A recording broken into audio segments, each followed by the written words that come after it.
আজি আমি সেই বিষয়েও এখন বৈঠক কৰিছিলো। ADRE Assam direct recruitment examination, যাক আমি চমুকৈ ADRE বুলি কওঁ, ADRE গ্ৰেড 3 পোষ্টসমূহৰ পৰীক্ষা 15, 22 আৰু 29 ছেপ্টেম্বৰত অনুষ্ঠিত হ'ব। মই আকৌ এবাৰ কৈছো যে গ্ৰেড 3 পোষ্টসমূহৰ বাবে ইণ্টাৰভিউ 15, 22 আৰু 29 ছেপ্টেম্বৰত অনুষ্ঠিত হ'ব। এই পৰীক্ষা এইবাৰ লোকসেৱা আয়োগে পতা পৰীক্ষা আৰ্হিত হ'ব। প্ৰথমতে প্ৰিলিমিনাৰী পৰীক্ষা হ'ব, তাৰ পিছত মেইনছ হ'ব, আৰু মেইনছৰ পিছত আমি ভাইভা প্ৰক্ৰিয়াৰ মাজেৰে আমি সমগ্ৰ ইণ্টাৰভিউ প্ৰক্ৰিয়াটো সমাপ্ত কৰিম।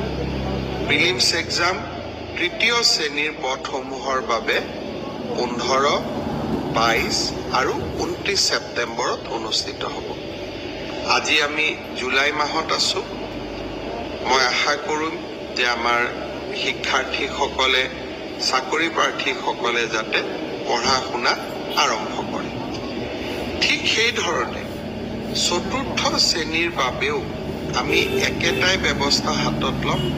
প্ৰথমতে প্ৰিলিমছ, তাৰ পিছত মেইনছ আৰু তাৰ পিছত ভাইভা ভচি।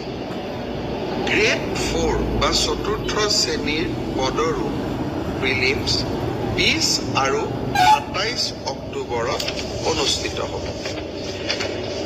আমাৰ গ্ৰেড 3ত প্ৰায় 7,500 পোষ্ট আছে আৰু গ্ৰেড 4ত প্ৰায় 4,500 বা আৰু অলপ 100-200 বেছি, ইমানখিনি আমাৰ পোষ্ট খালী হৈ আছে।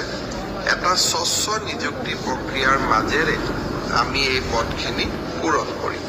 বিভিন্ন স্থানত গ'লে ছাত্ৰ ছাত্ৰীসকলে ADREৰ পৰীক্ষাসমূহ কেতিয়া অনুষ্ঠিত হ'ব সেই বিষয়েও মোক প্ৰশ্ন কৰে। আজি আমি সেই বিষয়েও এখন বৈঠক কৰিছিলো। ADREৰ আসাম ডাইৰেক্ট ৰিক্ৰুটমেণ্ট এক্সামিনেশ্যন, যাক আমি চমুকৈ ADRE বুলি কওঁ, ADREৰ গ্ৰেড 3 পোষ্টসমূহৰ পৰীক্ষা 15, 22